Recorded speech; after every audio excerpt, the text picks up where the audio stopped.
우리의 심령 주의 것이니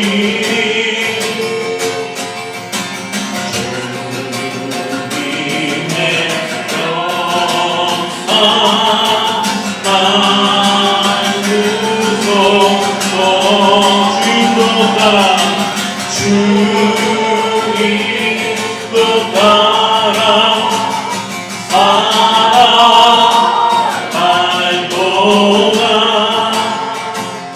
사랑과 충성을 바치오리라. 우리 죄에 죽으신 주 십자가를 사랑 감사해. 날마다 주의 영상대로 변화되리라. 십자가 우리를 새롭게 하니 우리 죄에 죽으신 주 우리 죄 위에 죽으신 주 십자가를 사랑 감사해. 날마다 주의 영상대로 변화되리라. 십자가 우리 새롭게 하리. 놀라운 사랑 놀라운 사랑 찬양하리라. 우리를 위해 생명 주셨네. 놀라운 사랑 찬양하리라. 십자가의 능력 우리 죄 위에 주신 우리 죄 위에 죽으신 주 십자가를 사랑 감사해. 날마다 주의 영상대로 날마다 주의 영상대로 변화되리라. 십자가 우리 새롭게 하리. 놀라운 사랑 놀라운 사랑 찬양하리라. 우리를 위해 생명 주셨네. 놀라운 사랑 찬양하리라. 십자가의 능력 놀라운 사랑 놀라운 사랑 찬양하리라. 우리를 위해 생명 주셨네. 놀라운 사랑 찬양하리라. 십자가의 한 번 더 놀라운 사랑 놀라운 사랑 찬양하리라. 우리를 위해 생명 주셨네. 놀라운 사랑 찬양하리라. 십자가의 그 능력 십자가의 능력 우리의 심령 우리의 심령 주의 것이니 주님의 영상 주님의 영상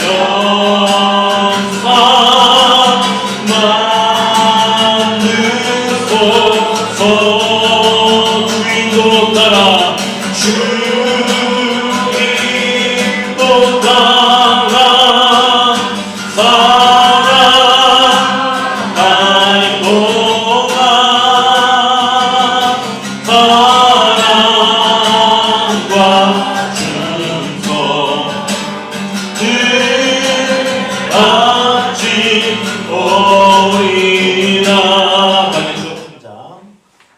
말씀입니다. 화면을 보고 다 함께 읽도록 하겠습니다. 시작. 그때 내가 예루살렘에 있지 아니하였느니라. 바벨론 왕 아닥사스다 32년에 내가 왕에게 나아갔다가 며칠 후에 왕에게 말미를 청하고. 아멘. 오늘 느헤미야 다시 듣는 느헤미야 이야기 10번째 시간, 마지막 시간입니다.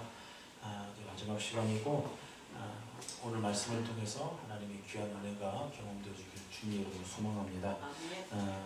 우리의 삶은 매 이제 순간에 이제 작은 선택을 통해서 이제 이어져 갑니다.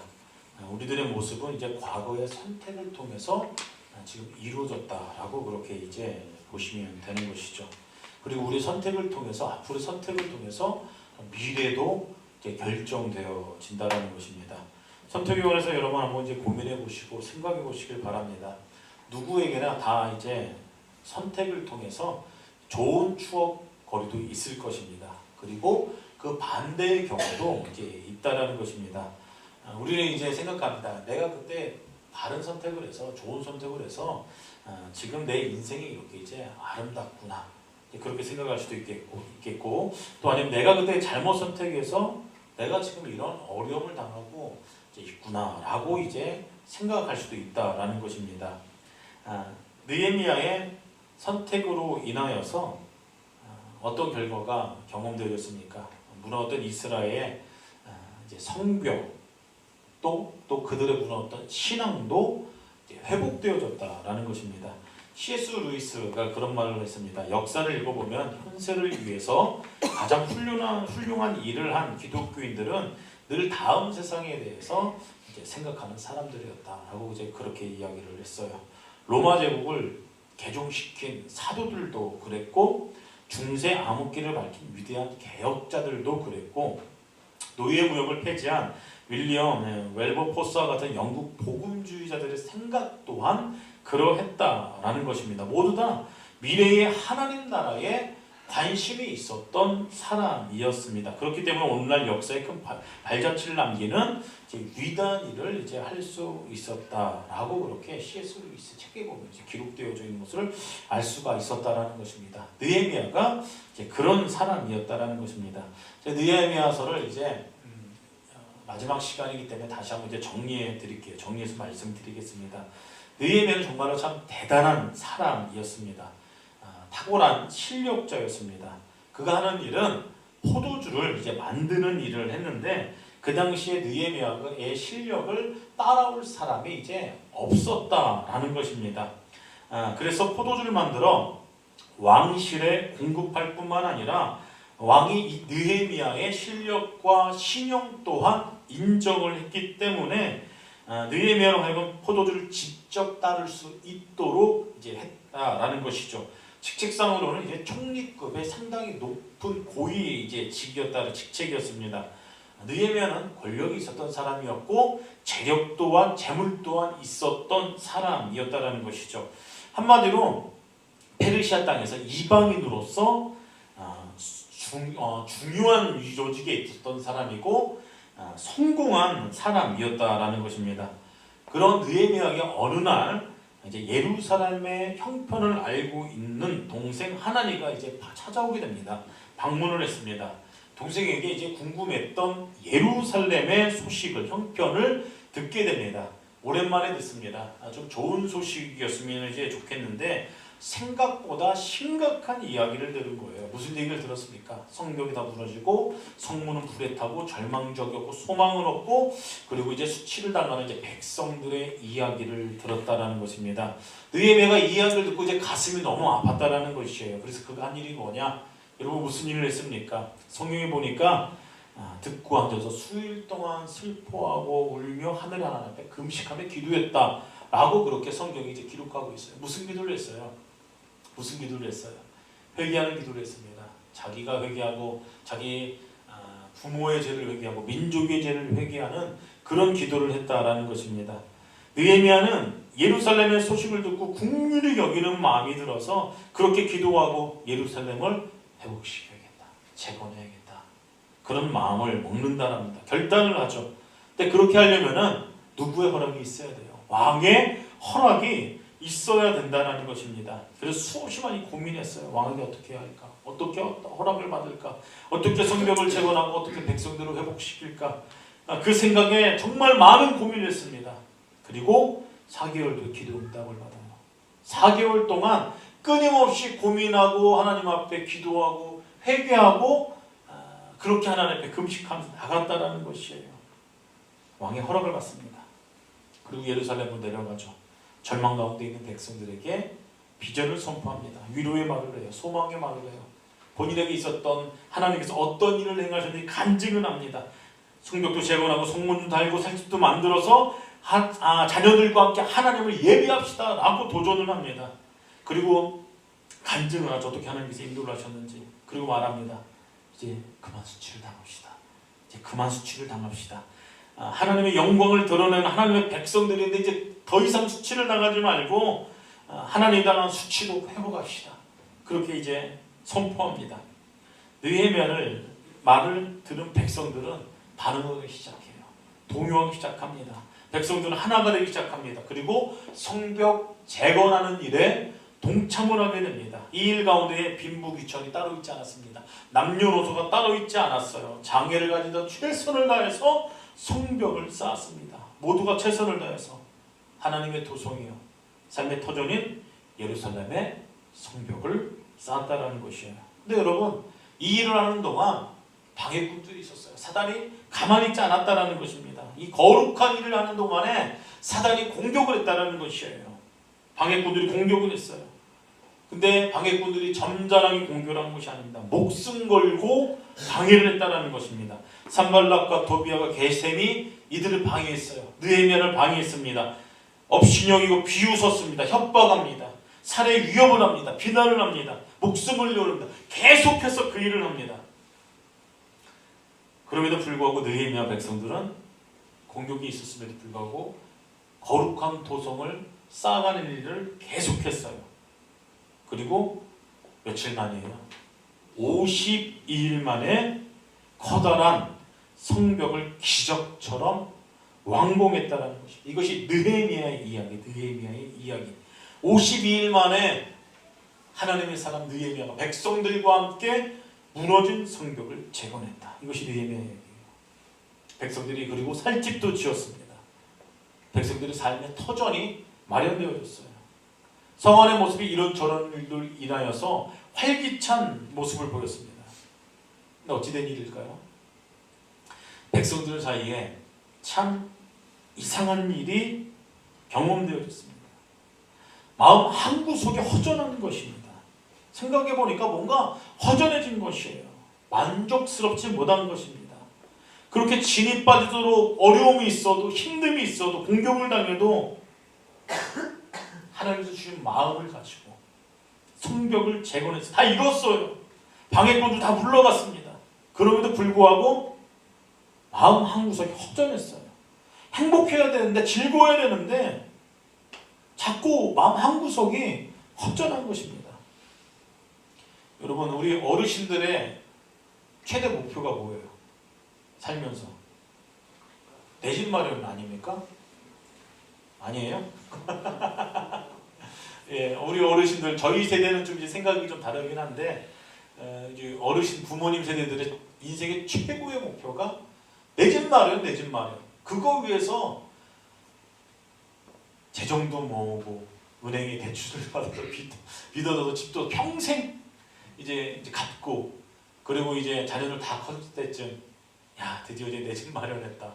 꿈을 이뤘다. 그렇게 말하시는 분들이 굉장히 많아요. 그리고 이제 직장도 이제 버젓한 거 없고 세월이 흘러서 자녀들도 똑같은 문제로 고민할 거 아니에요. 자녀들 이제 성장해서 이제 자리 잡고 지금 그런 상황입니다.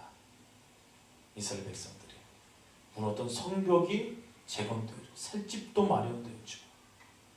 방해꾼들도 사라지고 평안하고 행복한 일들만 남았어요. 이제 내 집 마련도 되고 직장도 번듯한 거 있고 자녀들도 결혼도 하고 성공하고 행복해야 되잖아요. 기뻐야 되잖아요. 그렇지 않습니까?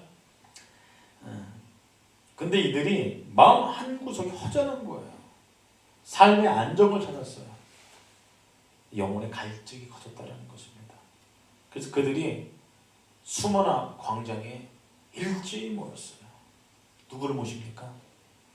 하나님께서 예전부터 준비한 섭리 가운데 제사장 에스라를 모시고 부흥회를 했다는 부흥회를. 다시 한번 말씀으로 돌아가자는 영적인 부흥이 일어나기 시작합니다. 회개의 역사가 일어나기 시작해요. 뭘 발견해요? 지난주 말씀드렸잖아요. 절기가 지켜지지 않았구나. 그것을 발견하게 됩니다. 그래서 절기를 지키기 시작합니다. 지난주 내가 설명해드리지 않았지만 성경에 보면 사람들이 서명까지 해요. 그리고 10분의 1 사람들이 또 다른 대가지물이 필요한 그 예루살렘 성에서 살아가기로 이제 그렇게 결정을 합니다. 다 자원하는 마음입니다. 그리고 12장에 와서 이스라엘 공동체가 희망의 노래를 부르는 장면이 기록되어져 있어요. 140년간이나 황폐했던 성벽이 세워지고 말씀으로 신앙도 회복되니 공동체 가운데 이제 기쁨이 넘친 거예요. 그래서 축제와 감사와 찬양이 울려 퍼지는 그런 모습들이 성경에 기록되어져 있다는 것입니다. 여러분, 느헤미야의 이 한 사람의 헌신으로 백성들이 다 하나가 되어서 이 일들을 이룬 것이에요. 이스라엘 공동체가 재건되어지기 시작한 것입니다. 네, 여러분, 우리가 기억해야 될 것이 있어요. 중요한 사실이 있습니다. 모든 이스라엘 백성들의 이 이스라엘 공동체를 재건시킨, 회복시킨 느헤미야라는 사람은 어떤 인생을 살았는가? 기도하는 인생이었다라는 것을 우리는 늘 마음에 새겨야 됩니다. 1장과 13장을 보면은 처음과 끝이잖아요. 느헤미야가 13장까지 구성이 되어 있어요. 처음 장이 몇 장일까요? 너무 어려워요? 1장이잖아요. 1장. 마지막 장은 몇 장이에요? 13장. 느헤미야 총 13장으로 기록되어 있습니다. 근데 성경을 천천히 보시면은 1장에도 느헤미야가 기도한 내용이 기록되어져 있고 13장에도 느헤미야가 기도한 내용이 기록되어져 있어요. 느헤미야의 기도가. 그래서 무슨 얘기입니까? 느헤미야는 처음부터 끝까지 무슨 일이 생기면은 하나님께 기도하는 인생이었고 그런 사람이 이 놀라운 일들을 이뤘다라는 것을 성경은 말하고 싶은 것이에요. 1장의 기도 내용은 여러분 너무나 잘 알 것입니다. 회개의 내용이었죠. 그리고 13장의 기도의 내용은 31절 끝부분에 기록되어 있어요. 뭐라고 기록되어 있을까요? 내 하나님은 나를 기억하사 복을 주시옵소서 라고 기록되어 있어요. 따라해 봅시다. 내 하나님이여 나를 기억하사 복을 주옵소서. 다시 한번 하겠습니다. 내 하나님이여 나를 기억하사 복을 주옵소서. 느헤미야의 기도의 내용입니다. 근데 느헤미야가 왜 이런 기도를 했을까요? 이 말씀은 느헤미야서의 전체적인 결론인 그런 내용인 것이에요. 느헤미야가 지금 자신의 업적을 하나님 알아주십시오. 하나님, 제가 이런 것들을 포기했어요. 하나님, 그리고 내가 이런 일들을 이루었습니다. 주님 좀 알아주십시오. 그런 기도의 내용이 아니었어요. 느헤미야는 고난의 사람이었습니다. 다시 말해서 더 정확하게 이야기해서 의도적으로 고난 가운데에 들어갔던 사람이에요. 그 많은 은사 중에 그런 은사도 있습니다. 제가 공부하면서 처음 알았어요. 한 10년 전에. 은사 중에 가난해지기로 하는 은사가 있어요. 희한하죠. 저 처음 공부할 때 보고 은사가 저래 라고 생각했는데 가진 게 좀 있는 사람이 하나님 좀 훈련받고 싶어요. 선교사로, 단기 선교사로 뭐 그런 게 되겠죠. 그래서 의도적으로 뭐 몇 달간, 몇 년간 아무것도 들지 않고 그런 내가 가난하게 살겠습니다 라고 결단하고 그런 훈련 가운데에 들어가는 어떤 뭐 그런 이제 은사가 있다라고 좀 배운 적이 있습니다. 느헤미야가 그런 상황 가운데에 있었던 사람이라는 것이에요. 그리고 그 상황을 모든 것들을 기도로 이제 극복한 사람이었다는 것이에요. 여러분, 예루살렘에 사실 안 와도 됐어요. 잘 나가던 인생이었습니다. 총리였어요. 재물도 있었던 사람이에요. 이방인으로서 2세입니다. 2세. 예루살렘에서 태어난 사람도 아니에요. 그냥 나몰라라도 될 수 있었던 상황입니다. 근데 그렇게 하지 않았어요. 그 편안한 삶을 다 포기했습니다. 가서 하는 일도 힘들지 않습니까? 패배감에 쩌든 이스라엘 백성들을 격려하고 비전을 제시하고 해서 일에 동참하게 하는 것도 힘든 일인데 수많은 적대자들의 조롱과 모함과 살해 협박이 있었습니다. 정신적인 고통이 얼마나 심했겠어요.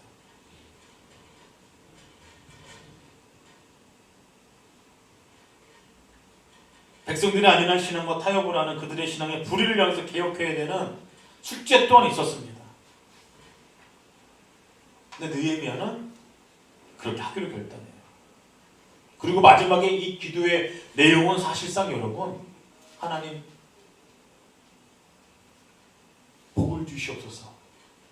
이것은 절규의 내용이에요. 절규의 내용. 그 극복해야 될 고난에서 터져나온 절규의 내용입니다. 그리고 그 가운데서도 내가 주님을 신뢰합니다. 주님을 신뢰합니다. 그 고백의 내용이라는 것이에요. 그 이유가 있습니다. 마지막 13장에 기가 막힌 내용들이 기록되어져 있어요. 성벽을 완공한 이후에 느헤미야는 예루살렘에 머물면서 백성들과 한 10년 이상을 머물렀습니다. 그들과 함께 했어요. 그리고 1년간 페르시아로 복귀합니다. 그리고 다시 예루살렘으로 돌아오게 돼요. 6절입니다. 그때에는 내가 예루살렘에 있지 아니하느니라. 바벨론 왕 아닥사스다 32년에 내가 왕에게 나아갔다가 며칠 후에 왕에게 말미를 청하고. 성경에 보니까 32년이라고 기록되어 있어요. 느헤미야가 예루살렘에 와서 성벽의 재건을 역사한 지가 아닥사스다 왕 20년이었습니다. 그러니까 한 12년 만에 돌아갔다가 어떤 일 때문에 다시 재임령 받아오지 않겠냐라고 학자들이 추측을 해요. 아무튼 간에 다시 예루살렘으로 돌아와요. 근데 1년 사이에 참 재미난 일이 경험되었다는 것입니다. 성경에 보니까 1절부터 그 기록이 쭉 나와요. 여러분, 무슨 일이든지 10년 정도 지나면은 본질에서 벗어나게 되어 있어요. 다시 말해서 첫사랑을 잃어버린 것입니다. 여러분, 가장 이제 부부가 결혼하고 깨가 쏟아질 때가 어디예요? 언제예요? 신혼 때잖아요. 예, 신혼 때 깨가 쏟아집니다. 그 다음 10년 지나면 뭐로 살아요? 예? 정이요? 예, 전투회로 살아. 전후, 의로 살아간다고 그러죠. 예. 예. 근데 그 이제 사랑을 잃어버리면은 뭐가 보이기 시작해요? 옛날에는 콩깍지 갖고 단점도 이제 눈에 안 보입니다. 근데 콩깍지가 확 벗겨지면은 뭐가 보이기 시작해요? 예? 평생 왼수예요? 예. 로또예요, 로또? 로또. 옆에 있는 분이. 왜 로또예요? 평생 안 맞아요. 어디냐? 맞는 게 없어요. 예. 단점만 보이기 시작한다는 것이에요. 권태기가 오면서 문제가 생기기 시작한다는 것입니다. 10년 지난 강산 변한다는 얘기도 다 옛날 얘기예요. 요즘은 뭐 1, 2년만 지나도 세상이 확 바뀌어버립니다. 확 바뀌어요. 신앙생활도 마찬가지라는 것입니다. 10년 지나면은 어떻게 보면 무감각해질 대로 그런 상황 가운데 있을 수도 있다는 것이에요. 물론 안 그런 분들도 계시죠. 근데 사람이 그렇게 연약하다는 것입니다. 겉으로는 하나님의 백성이에요. 성도고 교인이라고 말해요. 내면은 그렇지 않다는 것입니다. 세상을 사랑하고 하나님을 신뢰하지도 않고 하나님의 말씀에 관심도 없고 교회 안에서는 하나님을 사랑해요 라고 그렇게 고백합니다. 믿음으로 살겠습니다 라고 이야기합니다. 그런데 삶의 자리에서는 전혀 그렇지 못한 그런 인생을 살아간다는 것이에요. 여러분 성경에 보면은 신약 성경에 봐도 소아시아에 있는 초대교회들이 이제 시간이 지난 그런 상황이었어요. 근데 다 첫사랑을 잃어버린 것 때문에 한 교회 빼고 책망받는 모습이 성경에 이제 기록되어 있지 않습니까? 오늘 13장에 이스라엘 백성들이 모습이 그러하다라는 것입니다. 그래서 느헤미야가 다시 한번 개혁하는 것이에요. 마지막 절규의 기도를 하는 내용이 이 내용입니다. 복을 주시옵소서. 하나님 나 잘되게 해주시옵소서. 그게 그런 내용이 아니라 절규의 내용이 절규의 내용. 13장에 변질된 이스라엘 모습, 백성들의 모습에 대해서 기록하고 있는데 참 기가 막혀요. 성전 한쪽에 헌물을 보관하는 방 크게 만들어서 그때 이제 누구가 거주하는 방을 만들었냐면은 도비아를 거주하는 방을 만들어요. 도비아가 누굽니까? 이방인이고 성벽 질 때 그렇게 방해하던 사람, 그렇게 방해하던 사람. 기가 막힌 일들이 벌어졌다는 것이에요. 종교 지도자들과 한통속이 돼서 쿵짝쿵짝 되고 또 지금 이런 일을 벌였다는 것입니다. 또 다시 이방인들과 통혼하고 이제 그런 일들이 또 일어났어요. 그래서 1절에 암몬 사람과 모압 사람이 영원히 하나님의 종에 들어오지 못한다. 다시 한번 이야기하는 것입니다. 그리고 레위 사람들은 어떻게 살았어요? 이 당시에 율법에 따라서 백성들이 주는 거 받고 살았다는 것이에요. 받을 몫이 있었다는 것입니다. 근데 그들이 전부 다 도망갔습니다. 이 굉장한 일이에요. 성전 안에서 녹을 받으며 생활하게 되어 있어요. 그리고 레위들이 이제 찬양대로 수고하고 제사를 집례하는 사람들 다 도망갔어요. 밭으로 도망갔다고 성경에 기록되어 있어요. 왜요? 예배가 중단됐다는 것이에요. 제사장들도 문제죠. 레위들도 문제입니다. 이들도 먹고 살 게 없으니까 다시 밭으로 도망갔다. 10절에 보니까 직무를 행하는 레위 사람들과 노래한 자들 각기 자기 밭으로 도망하였기로. 사사기 시대와 굉장히 흡사하지 않습니까? 종합적인 영적인 문제가 발생했다는 것이에요. 어디부터 이 문제가 발생했습니까? 도비아에게 도움을 주고 성경에서 하지 말라는 거 하고 예배가 사라지고 가장 큰 문제가 느헤미야가 예배가 무너졌기 때문이다. 하나님의 관계가 깨졌기 때문이다. 그렇게 이야기합니다. 15절에 보니까 그렇게 나와 있어요. 17절에 보니까 너희가 어찌 이 악을 행하여 안식일을 범하였느냐. 예배가 무너졌다. 거기부터 시작이다. 그러니까 그러지. 느헤미야는 다시 한번 신앙의 개혁을 하면서 첫 번째는 하나님의 말씀을 돌렸습니다. 에스더를 통해서 부흥회를 할 때 하나님의 말씀을 듣기 시작합니다. 그리고 개혁이 일어나죠. 이때도 마찬가지예요. 백성들이 야 우리가 너무 엉뚱한 짓을 했구나 깨닫기 시작합니다. 여러분 이게 성경에서 말하는 인간의 한계라는 것이에요. 인간은 역사를 통해서 배우되 인간은 절대 안 바뀐다. 그것을 알 수 있다는 것입니다. 저와 여러분들은 여러분 그래서 절망적인 존재입니다. 안 바뀌어요. 안 바뀌어요. 느헤미야와 말라기와 같은 시대의 상황이에요. 말라기가 성경 어디에 기록되어 있어요?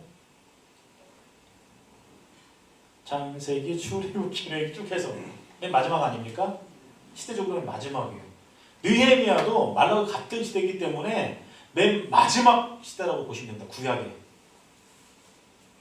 그리고 구약 시대가 이제 신구약 중간 시대라고 해갖고 영적인 암흑의 시대가 있어요. 수백 년간. 그리고 나중에 신약 시대로 넘어와서 누가 오세요? 예수님이 오세요. 성경에서 말하는 건 그겁니다. 인간은 이렇게 연약하다는 것이. 엎치락치치락 합니다. 처음부터. 구약의 역사를 쭉 한번 살펴보세요. 회복했다가 배반했다가 회복했다가 배반했다가 느헤미야 있을 때도 마찬가지. 그리고 이때부터 하나님의 계시나 프로미스 전부 다 끊겨버려요. 영적인 침묵기입니다. 이것을 뚫고 예수님께서 이 땅에 오셨다는 것이에요. 그리고 오늘은 종교주일이죠. 예수님께서 예루살렘에 입성하신 날입니다. 나귀를 타고 백성들은 환호합니다. 난리가 났어요. 기대감으로 가득 찼습니다. 무슨 기대를 했을까요? 저분은 진짜 메시아다. 우리를 해방시켜 줄 것이다. 로마의 압제로 우리를 자유케 할 것이다. 근데 나중에 예수님께서 십자가에 못 박으러 갑니다. 심판을 받습니다. 빌라도로부터. 근데 백성들이 바라바와 예수님을 둘 중에 하나 놔주라고 하는데 빌라도는 노력한 거예요. 근데 누구를 놔주라고 해요? 예수님 놔주라고 해요? 바라바 놔주라고 하잖아요. 강도. 그런 이유가 있어요. 실망하기 때문에. 자기가 기대한 것과는 다르거든요. 그리고 이때 종교 지도자들이 막 돈을 막 뿌렸어요. 심판하는 자리 가운데. 그러니까 사람들이 그거 보고 막 눈이 돌아가는 거예요. 예수님 못 박아라. 인간이 얼마나 무지하고 약합니까? 이런 저와 여러분들은 늘 하나님 앞에 섰다가도 배반하는 우리들을 위해서 예수님께서 이 땅에 오시고 고난당하시고 죽으신 겁니다.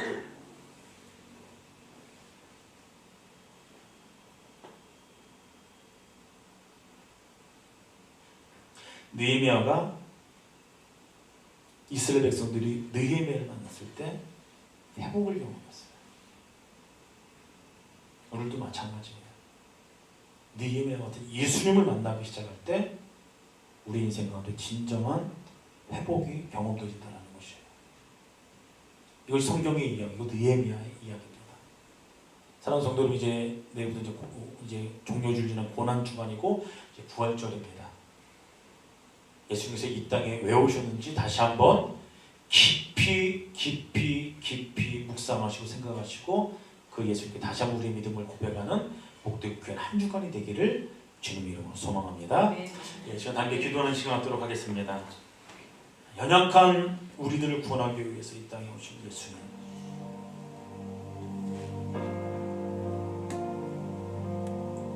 우리는 연약하고 부족합니다. 문제투성입니다. 그러나 주님께서 우리